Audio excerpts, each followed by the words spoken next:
ഓം ശ്രീ നാരായണ പരമഗുരവേ നമഃ.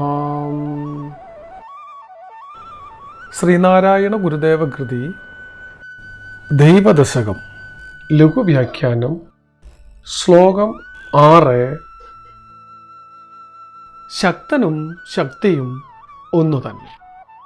അഖണ്ഡബോധ വസ്തുവായ ബ്രഹ്മത്തിൽ മായയാണ് പ്രപഞ്ചത്തെ സൃഷ്ടിക്കുന്നതെന്നല്ലേ വേദാന്ത സിദ്ധാന്തം.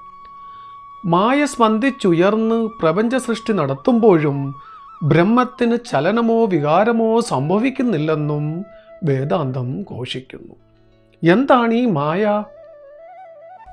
ഈ മായയും ബ്രഹ്മവും വാസ്തവത്തിൽ രണ്ടല്ലേ?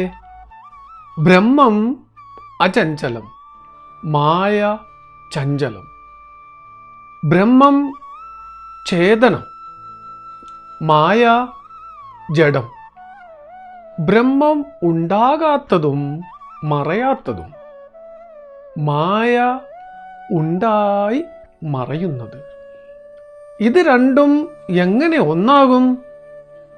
ഇത് രണ്ടും ഒന്നല്ലെങ്കിൽ ഈ കാണുന്നതൊക്കെ ബ്രഹ്മം തന്നെ എന്ന ദർശനം എങ്ങനെ ശരിപ്പെടും? ബ്രഹ്മത്തെയും മായയെയും കുറിച്ചുള്ള ഇത്തരം ചോദ്യങ്ങൾക്കെല്ലാം അന്തിമമായ മറുപടി നൽകിക്കൊണ്ടാണ് ഗുരുദേവൻ ദൈവദശകത്തിലെ 6-ാം പദ്യം രചിച്ചിരിക്കുന്നത്. നമുക്ക് ആദ്യമായി പദ്യത്തിലെ സാമാന്യഭാവം ഗ്രഹിക്കാൻ നോക്കാം. നീയല്ലോ മായയും മായാവിയും മായാവിനോദനും, നീയല്ലോ മായയെ നീക്കി സായുജ്യം നൽകുവാനും. വാക്കുകളുടെ അർത്ഥം: മായ പ്രപഞ്ച സൃഷ്ടിക്ക് കാരണമായ ദൈവശക്തി. മായാവി മായയെ പ്രവർത്തിപ്പിക്കുന്ന ഇന്ദ്രജാലക്കാരൻ. മായാവിനോദൻ ആ ഇന്ദ്രജാലത്തിൽ രസിക്കുന്നവൻ. മായയെ നീക്കി മായാമോഹം അകറ്റി ശക്തിയെ ഒഴിച്ചു മാറ്റി സായുജ്യം മോക്ഷം അഖണ്ഡ ബോധസ്ഥിതി. ആര്യൻ ഗുരു പരമപുരുഷൻ. ഈ പദ്യത്തിൻ്റെ ഉള്ളടക്കം: അല്ലയോ ദൈവമേ, പ്രപഞ്ച സൃഷ്ടിക്ക് ഹേതുഭൂതമായ ദൈവശക്തിയും അങ്ങ് തന്നെയാണ്. അങ്ങ് തന്നെയാണ് ആ ദൈവശക്തിയെ പ്രവർത്തിപ്പിക്കുന്ന ഇന്ദ്രജാലികനും. സൃഷ്ടി സ്ഥിതി പ്രളയങ്ങളാകുന്ന ഇന്ദ്രജാല ലീലകളിൽ രസിക്കുന്ന ആളും അവിടുന്ന് തന്നെ. ഒടുവിൽ മായാമോഹങ്ങളൊക്കെ അകറ്റി ശക്തിയെ ഒഴിച്ചു മാറ്റി മോക്ഷം അഥവാ അഖണ്ഡ ബോധസ്ഥിതി നേടിത്തരുന്നതും പരമപുരുഷനായി വർത്തിക്കുന്ന അങ്ങു തന്നെയാണ്. എന്താണീ മായ? പ്രപഞ്ച നിർമ്മിതിക്കായി സ്പന്ദിച്ചുയരുന്ന ദൈവശക്തിയാണ് മായ. മായ നിർമ്മിക്കുന്ന കാര്യരൂപങ്ങളെ മാത്രമേ നമ്മൾക്ക് കണ്ടറിയാൻ പറ്റൂ. മായയുടെ ശുദ്ധരൂപം കണ്ടറിയാൻ പറ്റുന്നതല്ല. ഉണ്ടായി മറയുന്ന കാര്യരൂപങ്ങളെ കാണുമ്പോൾ ഇവയെ ഉണ്ടാക്കി മറയ്ക്കുന്ന ദൈവശക്തിയായ മായയെ നമുക്ക് ഊഹിച്ച് അറിയാം. ഇക്കാരണത്താൽ മായയ്ക്ക് അവ്യക്തം എന്ന പേര് തന്നെ നൽകപ്പെട്ടിട്ടുണ്ട്. മായാകാര്യങ്ങളെല്ലാം മാറിത്തന്നാൽ പിന്നെ മായികയായ ദൈവം മാത്രമേ കാണാനുണ്ടാവൂ. മായ കാണപ്പെടുകയേയില്ല. മായ സ്പന്ദിച്ചുയർന്നാൽ ആദ്യമായി ആത്മസത്യത്തെ മറച്ചുകൊണ്ട് ഒരു മറയുണ്ടാക്കുന്നു. തുടർന്ന് അഹങ്കാരം, പ്രാണൻ, മനസ്സ്, ബാഹ്യശരീരം എന്നീ ക്രമത്തിൽ വ്യക്തിശരീരങ്ങളെ നിർമ്മിക്കുകയാണ് മായയുടെ ജോലി. ലോകത്തിൽ കാണുന്ന പ്രാണൻ മുതൽ ഇങ്ങോട്ടുള്ള എല്ലാ ബാഹ്യശരീരങ്ങളും ഇങ്ങനെ മായാനിർമ്മിതങ്ങളാണ്. ബാഹ്യശരീരങ്ങളെ വേർതിരിച്ചു പഠിച്ചാൽ മായയുടെ ഒരു പരിണാമക്രമം വ്യക്തമായി അറിയാൻ കഴിയുന്നതാണ്. സത്വം, രജസ്, തമസ് എന്നീ ഗുണക്രമത്തിലാണ് മായ പരിണമിക്കുന്നത്. സത്വം പ്രകാശത്തിൻ്റെയും രജസ് കർമ്മത്തിൻ്റെയും തമസ് മോഹത്തിൻ്റെയും ഗുണങ്ങളാണ്. സത്യത്തോട് അടുത്തു നിൽക്കുന്ന മായാകാര്യങ്ങളിൽ സത്വഗുണത്തിനാണ് പ്രാധാന്യം.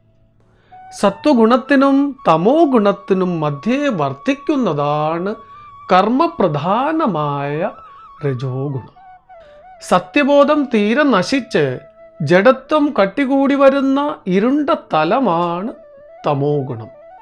അതുകൊണ്ടാണ് സത്യം സാക്ഷാത്കരിക്കാൻ കൊതിക്കുന്നവർ നിസ്സംഗത്വം, സമഭാവന, കാരുണ്യം തുടങ്ങിയ സത്വഗുണോത്പാദകങ്ങളായ മനോവൃത്തികൾ വളർത്തിക്കൊണ്ടുവരണമെന്ന് ശാസ്ത്രം ആവശ്യപ്പെടുന്നത്.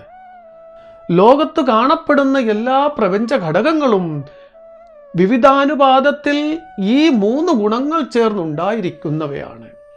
മനുഷ്യ വ്യക്തികളിൽ ഈ 3 ഗുണങ്ങളുടെയും പല രൂപത്തിലുള്ള സങ്കലനം വ്യക്തമായി തിരിച്ചറിയാൻ പ്രയാസമൊന്നുമില്ല.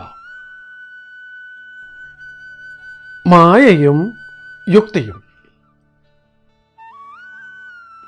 പൂർണ്ണ സത്യബോധത്തെ മറച്ചുകൊണ്ടാണ് മായ ഉദയം ചെയ്യുന്നതെന്ന് പറഞ്ഞുവല്ലോ.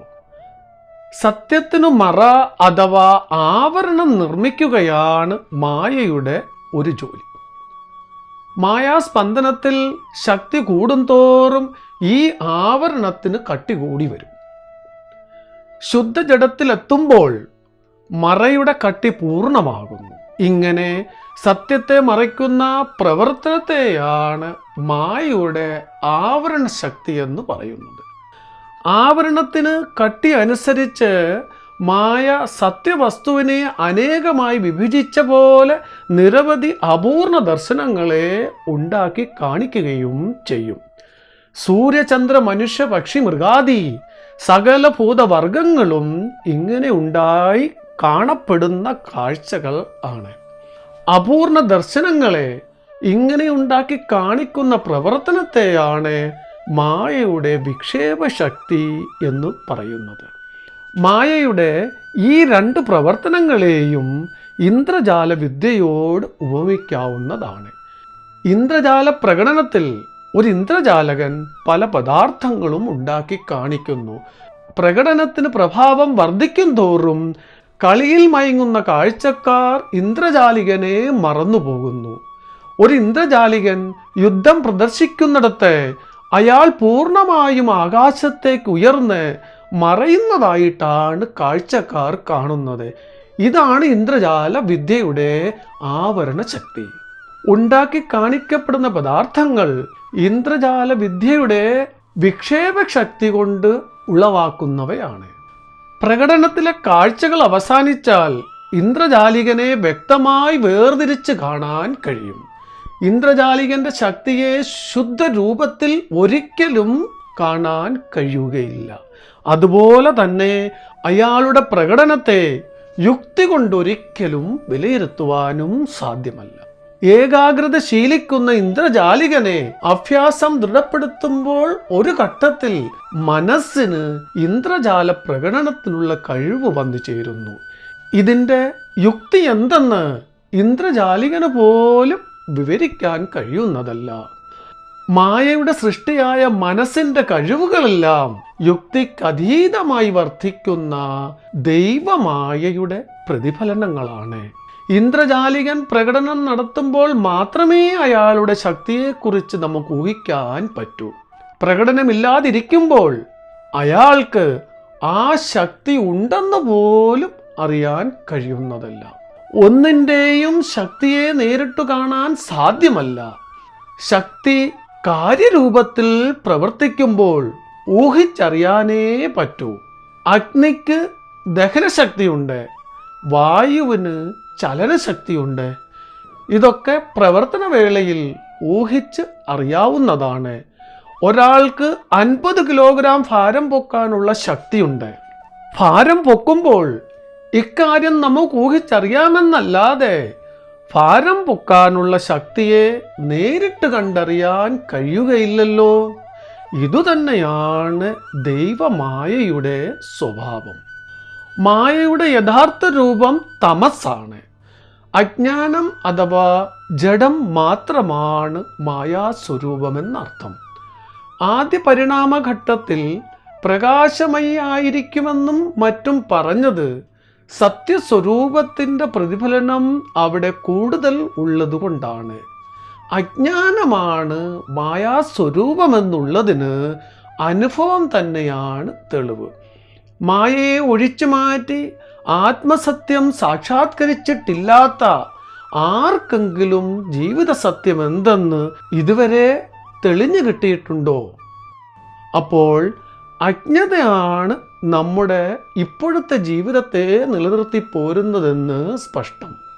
ജഡവും മോഹവും മായാകാര്യങ്ങളാണ്.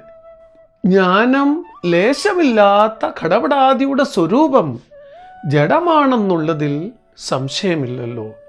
ജഡപദാർത്ഥങ്ങളുടെ സ്വഭാവത്തെയോ സ്വരൂപത്തെയോ കുറിച്ച് ഒരറിവുമില്ലാതെ ബുദ്ധി അവയിൽ ഒടുങ്ങിപ്പോകുന്നത് തന്നെയാണ് മോഹം. മായയുടെ ഈ ജഡമോഹങ്ങൾക്ക് ഒരിടത്തും ഒരന്ത്യം കാണുന്നുമില്ല. ലൗകിക ദൃഷ്ട്യാ ഈ ജഡമോഹങ്ങളാണ് സകലരുടെയും അനുഭവം. യുക്തിയുടെ ദൃഷ്ടിയിൽ ഇതെന്താണെന്ന് നിർവചിക്കാൻ ആർക്കും കഴിയുന്നുമില്ല.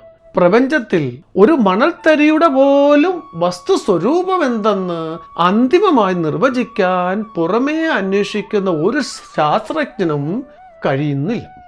അതുകൊണ്ടാണ് യുക്തി ചിന്തകന് മായ അനിർവചനീയമാണെന്ന് വേദാന്തം ഘോഷിക്കുന്നത്.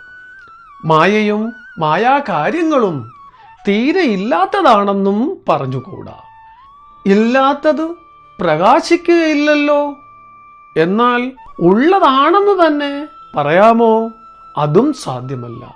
ആത്മസ്വരൂപ സാക്ഷാത്കാരത്തിൽ മായയും മായാകാര്യങ്ങളും മാഞ്ഞു മറയുന്നു. ഉള്ളതാണെങ്കിൽ എങ്ങനെയാണവ മാഞ്ഞു മറയുന്നത്?